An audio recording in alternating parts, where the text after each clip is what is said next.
pour leur culte à eux. Nous allons continuer, même si on est presque à la fin de notre série dans le livre d'Amos. Amen. Donc, Amos chapitre 8. Nos passages, nos versets seront projetés sur l'écran. Si vous voulez chercher une Bible ou dans vos Bibles pour le petit livre d'Amos.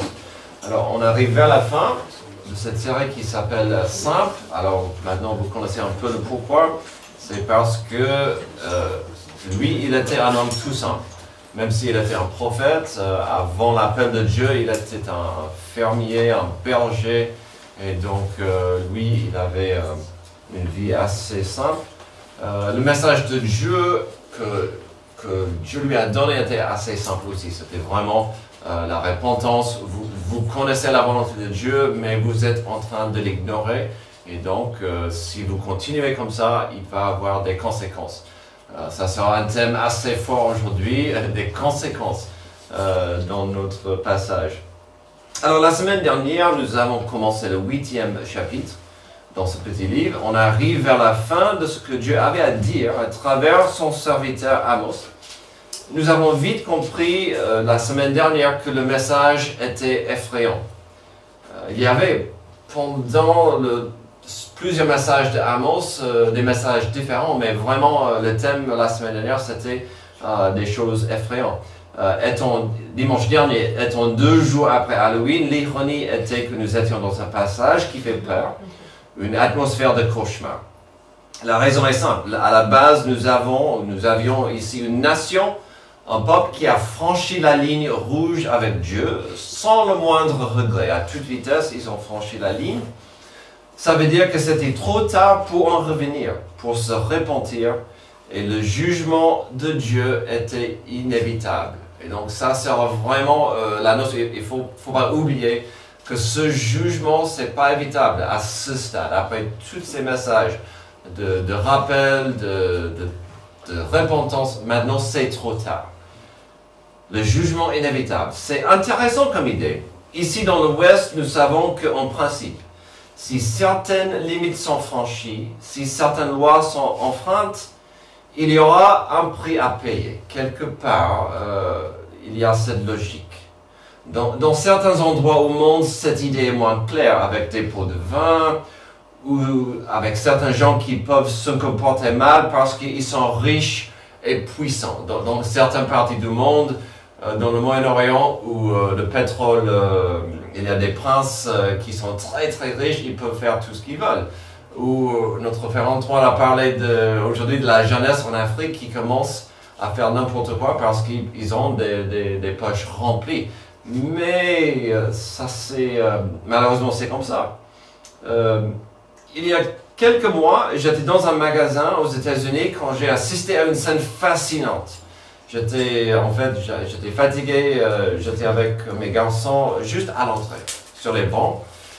Et on a vu une voiture de police qui s'est garée juste devant la porte. L'officier est entré et il est entré. C'était curieux. Même pas 2 minutes plus tard, un jeune homme venait de l'intérieur du magasin un peu vite. Il a franchi la première frontière, seuil des portes, et s'est mis à aller plus vite. Et quand il est arrivé à la 2e frontière des portes, il s'est mis à courir. Et j'ai dit, oh, mais qu'est-ce qui se passe-t-il? 30 secondes, même pas après, il y avait un manager avec l'officier, l'agent de police, il a mis à courir après le jeune homme. Et là, j'ai tout compris. On venait d'assister, de voir un jeune homme qui était en train de faire vol à l'étalage, vol en magasin. Ces passages, il avait le visage découvert, donc pas couvert. Donc, à mon avis, il serait connu. Il aurait du mal à faire du magasinage, comme disent les Québécois, dans ce magasin dans le futur. Parce que, voilà, et son visage sera partout dans la ville. Attention à ce jeune homme, il a la tendance de voler au lieu d'acheter. Bon, c'est comme ça. Il aura du mal à rester incognito dans certains magasins. En parlant des choses intéressantes et des limites à ne pas franchir ou des conséquences, la semaine dernière, j'ai reçu dans notre boîte à lettres quelque chose qui me dégoûtait, mais en même temps me concernait. Vous connaissez ça? Violette aussi. Avis de contravention. Si vous êtes fan des chiffres, ce document peut dire où j'étais quand j'allais trop vite, à quelle vitesse je roulais, quand c'était, quelle voiture j'étais. C'est très détaillé. C'est presque inquiétant. Il y a 3 documents. Il y en a ce troisième aussi très détaillé. Toutes les façons qu'on va accepter votre punition, votre paiement. Et ça peut vite se faire. Mais bon, que pouvais-je faire? J'ai fait une bêtise, j'ai fait une faute. Je ne peux pas chanter, c'est pas de ma faute. D'accord. Donc voilà, c'est comme ça. Parfois, les lignes sont franchies et on doit payer le prix. Amen, amen. Le jugement inévitable. Lorsque on est flashé par un radar, on sait bien ce que ça veut dire. Mais qu'en est-il de la même idée quand il s'agit de la justice, du jugement de Dieu? La semaine dernière, nous avons commencé à creuser dans une telle situation. Tout le chapitre est un message long, donc nous avons beau commencer le message sans pouvoir le terminer. En fait, notre troisième point de la semaine dernière n'était que le début d'un long discours que Dieu avait pour son peuple rebelle, lié au jugement qu'il allait envoyer. Si vous n'étiez pas là il y a une semaine, ou si vous avez dormi depuis, certains, voici un petit récapitulatif. Donc, ce qu'on a vu, puisqu'on va développer le troisième point.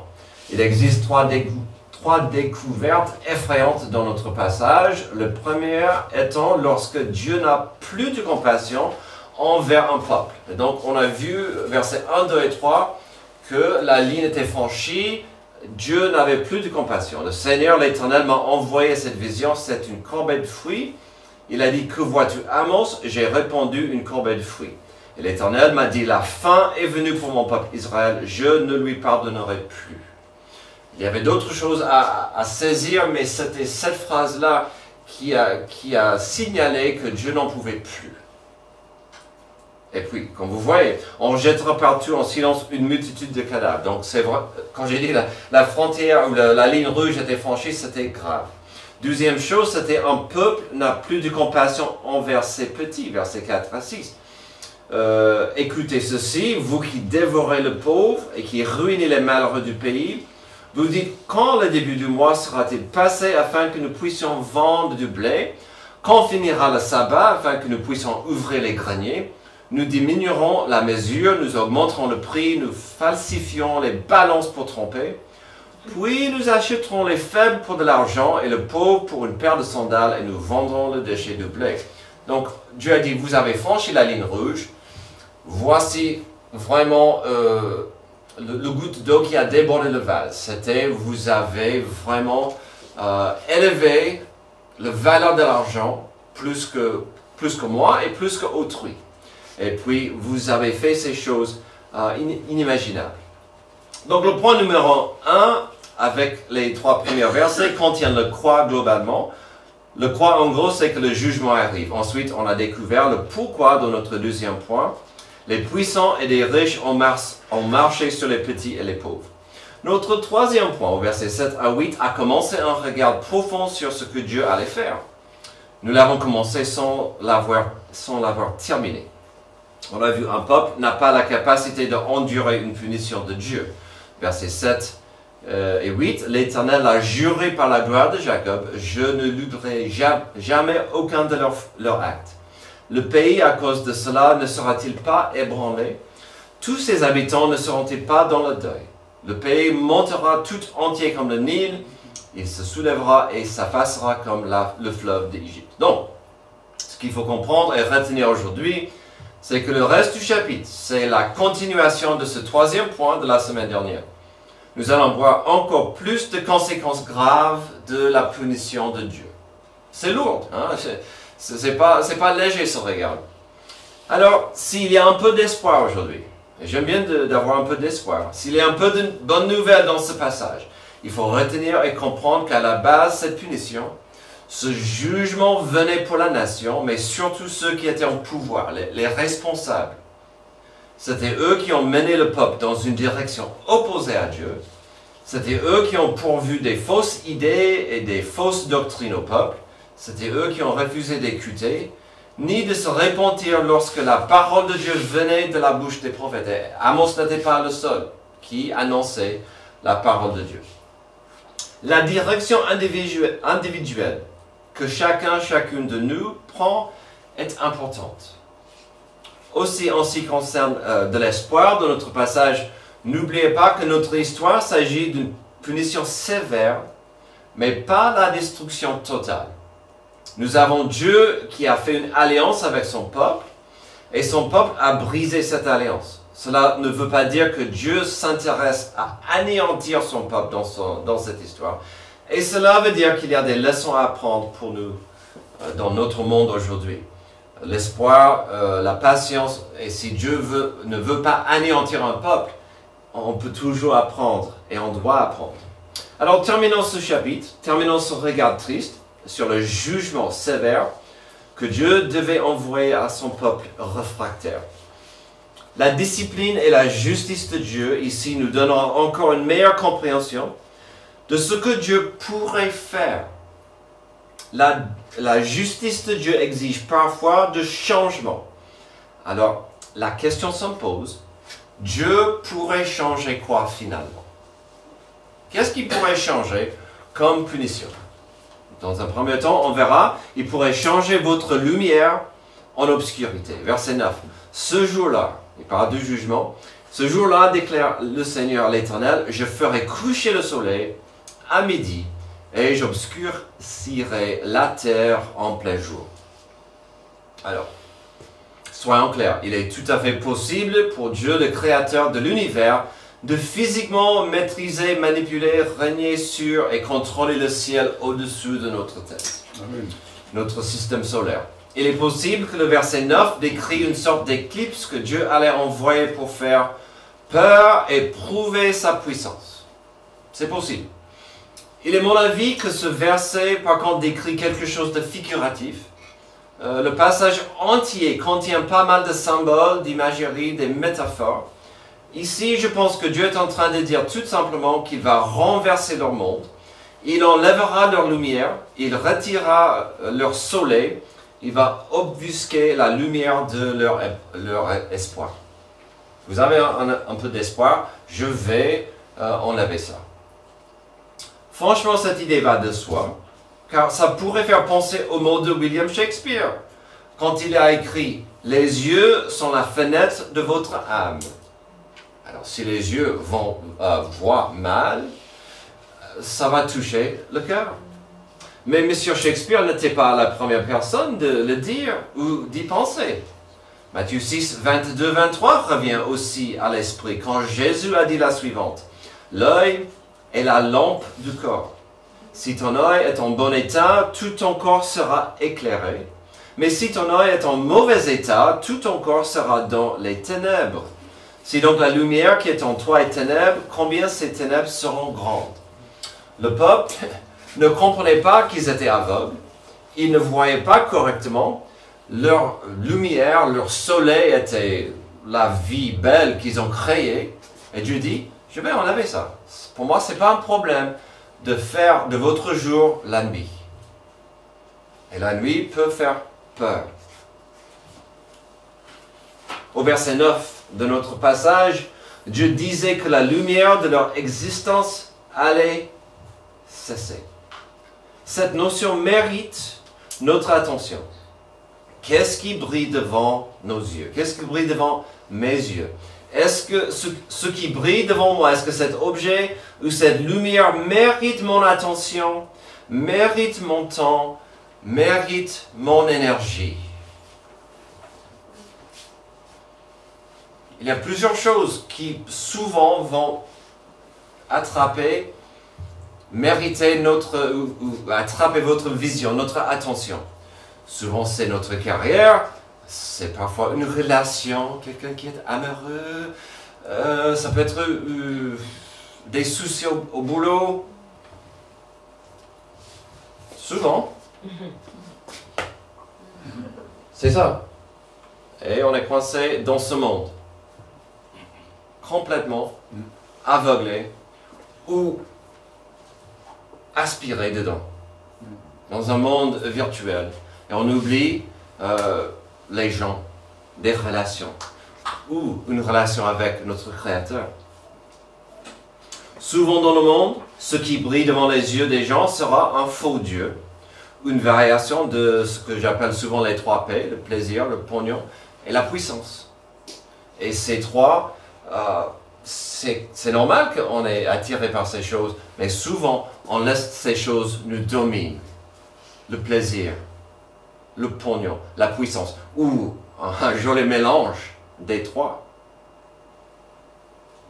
Mais il est assez facile pour l'enfant adoptif de Dieu de tomber dans ce piège et de suivre un chemin qui mène au fur et à mesure dans une autre direction que Jésus-Christ. Et souvent ça arrive lentement, pas très vite, et un jour, on ne se rend pas compte à quelle distance on est de notre Sauveur. Dieu pourrait changer votre lumière en obscurité si elle est une idole qui vous aveugle. Dieu pourrait aussi changer votre vie de rêve en cauchemar. Verset 10. Je changerai vos fêtes en deuil et tous vos chants en lamentation. Je couvrirai de sacs toutes les tailles et je raserai toutes les têtes. Je mettrai le pays dans le deuil comme pour un fils unique et sa fin sera comme un jour d'amertume. Alors, si vous avez passé du temps avec nous dans cette série, vous savez déjà qu'Israël vivait dans une période encore de 3 paix.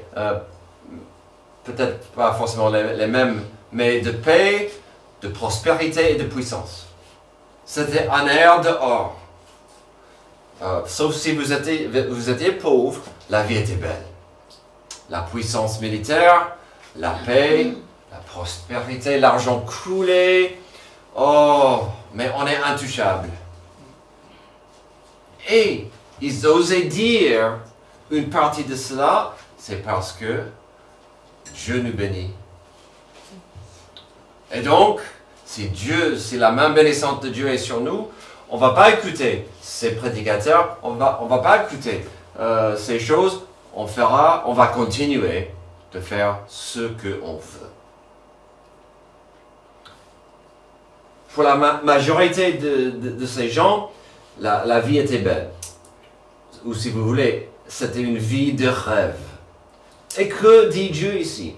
Vous vivez pour le plaisir, vous vivez pour aujourd'hui, vous pensez que à vos petits dieux, votre vie se résume en mangez, buvez et soyez joyeux car demain nous mourrons. Mais notre message aujourd'hui dit, demain frappe à la porte, aujourd'hui. Vous pouvez dire demain nous mourrons, mais ça frappe, ça arrive. Et donc il dit au verset 10, je changerai vos fêtes en deuil et tous vos chants en lamentation. Je couvrirai de sacs toutes les tailles, je raserai toutes les têtes. Alors, j'ai rien contre la fête.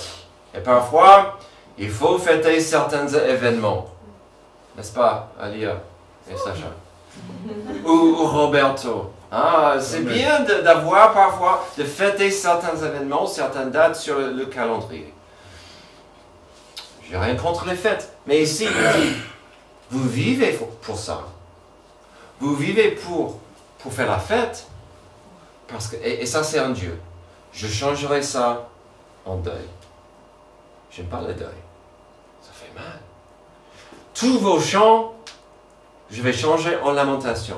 On a vu il y a 2-3 semaines dans une prédication, certains gens se vantaient de leur chant, de leur capacité de chanter, et ils disaient, on est comme David, on est doué, Dieu nous a donné cette capacité de chanter, on est doué comme David. Ils ont oublié pourquoi David chantait. Et il chantait pour Dieu, tandis qu'il chantait pour se vanter.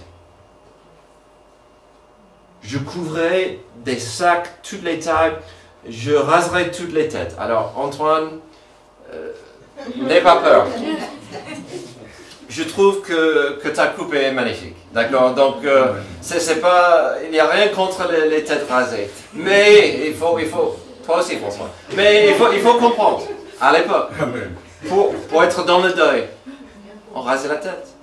C'était la gloire d'avoir cette coupe.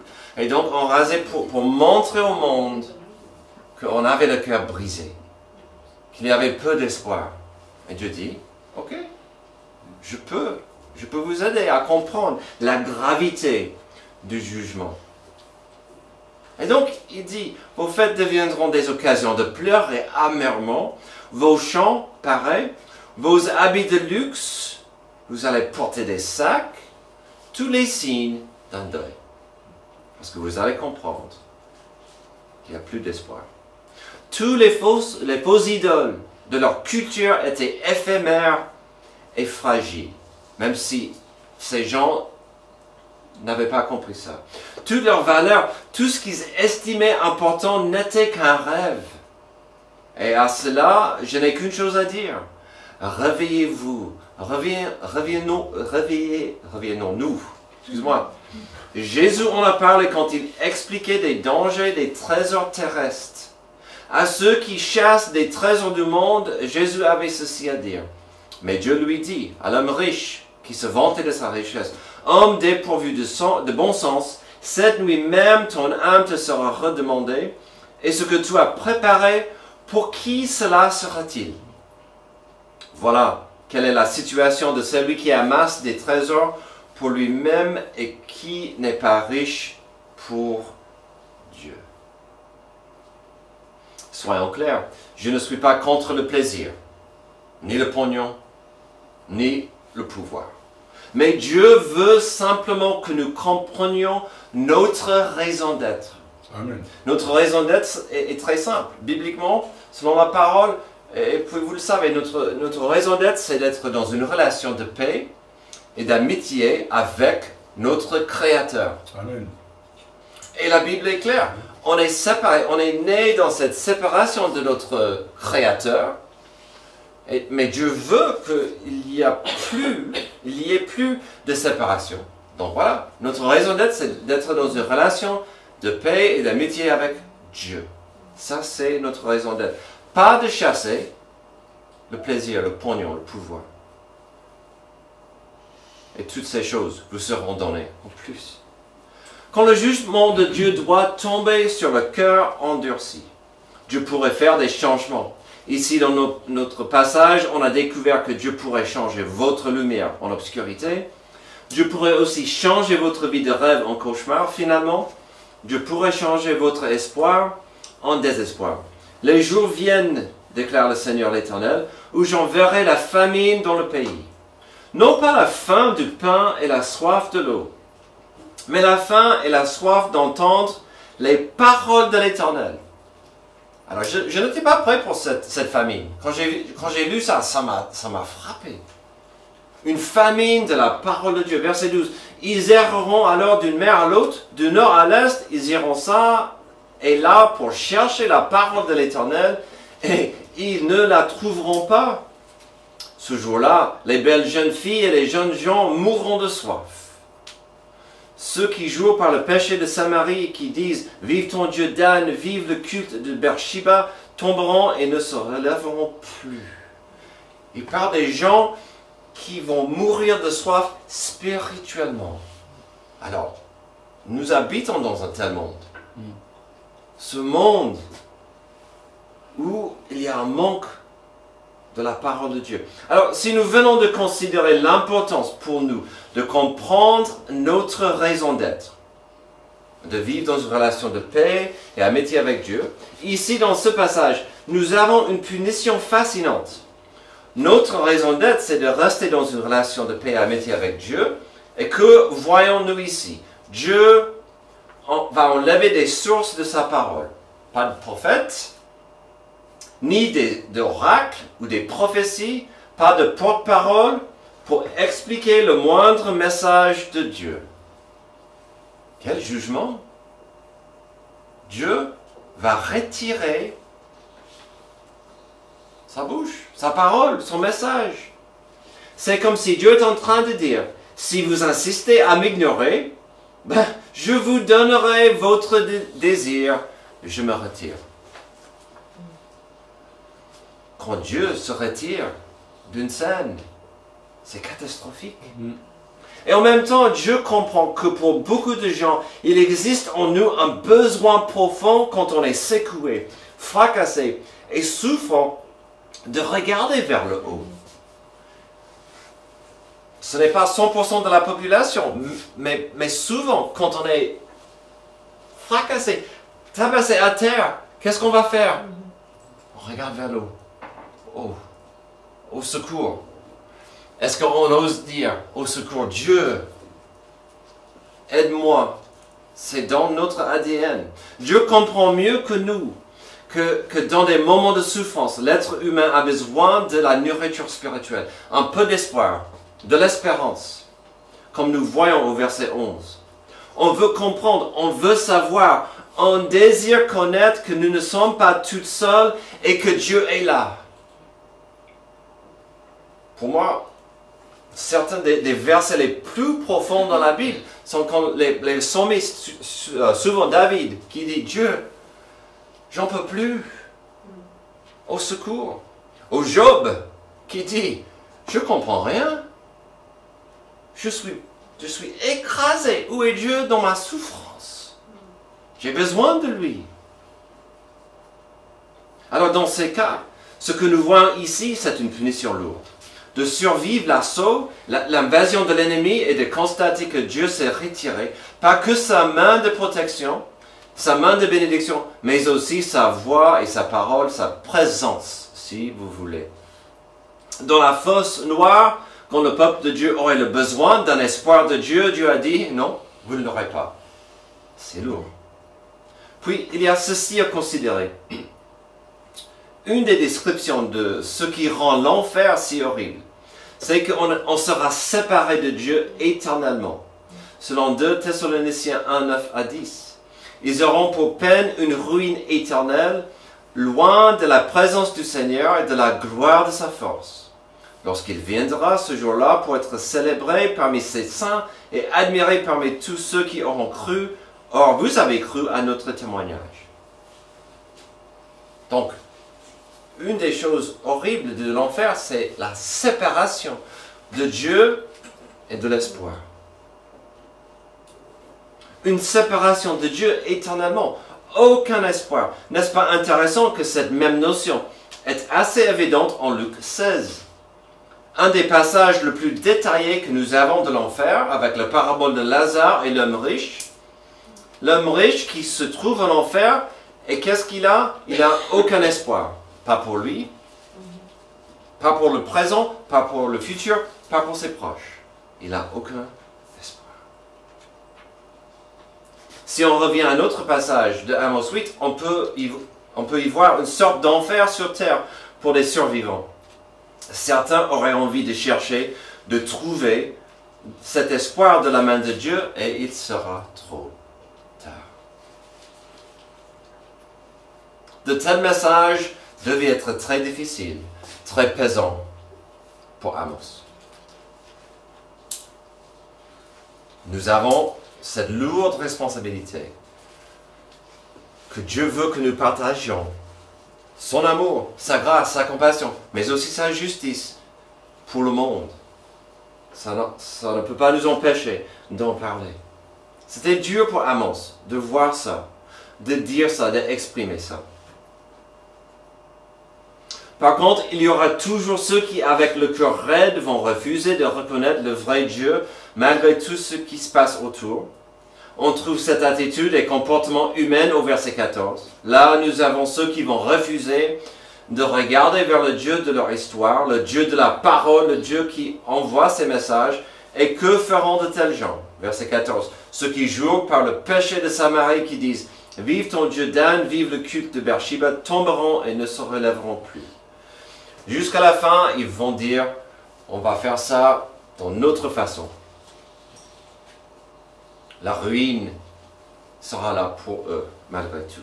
Alors, dans notre passage, aujourd'hui, nous avons complété ce que nous avons commencé la semaine dernière, de voir et d'étudier des niveaux et des formes possibles de la justice et le jugement de Dieu. Dieu pourrait changer votre lumière en obscurité. Il pourrait aussi changer votre vie de rêve en vie de cauchemar. Il pourrait changer votre espoir en désespoir. Certes, ce que nous avons vu et constaté est sévère et brutal, et ça nous mène à poser quelques questions. 3000 ans plus tard, comment devrions-nous prendre ce passage? Que faire avec un passage si dur, si brutal, si choquant? D'après tout, j'ai même osé qu'une partie de cette punition fait penser à l'enfer. Il serait sage de regarder notre passage avec deux positions, avec deux points de vue. Le côté, si vous voulez, mauvaise nouvelle, c'est que cette punition devait être sévère et ferme, parce qu'il s'agissait d'un peuple qui a rompu et brisé les conditions de leur alliance avec Dieu. Après des décennies, même des générations d'infidélité, Dieu devait juger ce peuple. Avec ces vagues de fidélité, infidélité, après un moment, Dieu dit non, j'en peux plus. Il faut que vous compreniez, il y a des limites à ma patience. Cela ne fait pas de Dieu un méchant, car il était très miséricordieux envers eux depuis des décennies, même des générations. En fait, ça fait de Dieu un bon père. Et ça va de soi, car ils avaient cette alliance avec eux, comme j'ai dit. Donc ça nous mène à la deuxième point de vue, notre côté bonne nouvelle. La bonne nouvelle de ce passage, c'est que même si nous voyons une punition ou un jugement sévère de Dieu pour son peuple, ces gens restent son peuple. Ce n'est pas un jugement de destruction. Et j'apprécie ça dans ce passage. Oui, certains allaient mourir, mais ce n'était pas une destruction totale de ce peuple. Le jugement de Dieu peut prendre plusieurs formes. Nous avons compris cela aujourd'hui. Et souvent, le jugement de Dieu sera tout simplement de laisser les résultats de nos actions, de notre attitude arriver à son terme. Et donc souvent, ça c'est le jugement le plus simple de Dieu, c'est « Ah, vous aimez l'argent plus que moi? Je vous laisse vous ruiner financièrement. Ah, vous aimez les jeux plus que moi? Je vous laisse les résultats de vos passions. Ok, vous êtes maintenant esclave du sexe, du plaisir, je vous laisse courir sur ce chemin et ça va vous attraper. Donc souvent ça c'est le jugement premier, Dieu nous laisse. Parfois Dieu ira extrêmement loin dans l'autre direction et son jugement va anéantir des coupables. Nous pouvons voir ce jugement dans des histoires bibliques comme le déluge, où Dieu dit, il y a vraiment personne qui m'aime. Sauf cette famille, je vais recommencer. Et donc, il a recommencé. La tour de Babel, il a recommencé.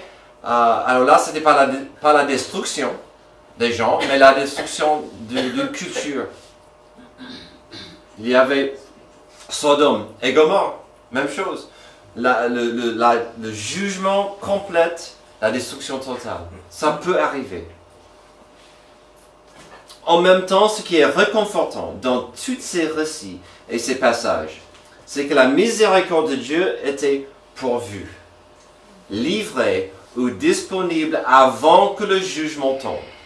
Et ça, c'est la partie que j'aime bien d'Amos. Amos venait avec ce message. Tournez. Revenez à Dieu. La miséricorde de Dieu était disponible pour les incrédules et pour ses enfants. Si vous ne captez pas grand-chose de notre chemin en Amos, ne ratez pas la vérité simple que Dieu est un Dieu d'amour, certes, mais aussi un Dieu de justice. Quand on ralentit pour étudier bien le contenu de notre chemin en Amos, il y a un message simple à saisir. On doit comprendre qu'il enseigne les valeurs profondes de Jean 3, 16 et 17. Un message qui mérite notre attention, mais aussi son application dans nos vies. En effet, Dieu a tant aimé le monde qu'il a donné son Fils unique afin que quiconque croit en lui ne périsse pas, mais qu'il ait la vie éternelle. Donc voici l'amour et la compassion de Dieu. Il a envoyé son Fils unique afin de nous sauver, puisque nous étions déjà jugés. Dieu, en effet, verset 17, n'a pas envoyé son Fils dans le monde pour juger le monde, puisque c'était déjà fait, mais pour que le monde soit sauvé. Ça, c'est le message d'Amos. Vous êtes déjà jugés. Vos cœurs sont corrompus. Revenez à Dieu. Il veut vous sauver. Il veut que vous évitiez cette justice. Ça, c'est le message de Genèse jusqu'à l'Apocalypse. C'est le message d'Amos. C'est le message que Jésus a amené. L'amour et la justice parfaitement ensemble en Jésus-Christ. Pour nous sauver. Et pour que les gens autour de nous viennent à Jésus-Christ, le Sauveur. Prions. Merci Dieu pour ce passage, même s'il est pénible, même s'il est triste. Ce passage nous rappelle que ta justice est là. Mais en même temps, ton amour, ta miséricorde nous appelle. Que nous soyons un peuple qui ne court pas vers l'orgueil, vers la destruction, vers l'obscurité, mais que nous soyons dans l'humilité, en train de chercher ta miséricorde, l'amour immense que Jésus nous a montré à la croix. Guide-nous, aide-nous à être vraiment sous l'autorité de cet amour qui peut nous sauver. C'est dans le nom de Jésus que j'ai prié. Amen. Levez-vous pour notre dernier chant.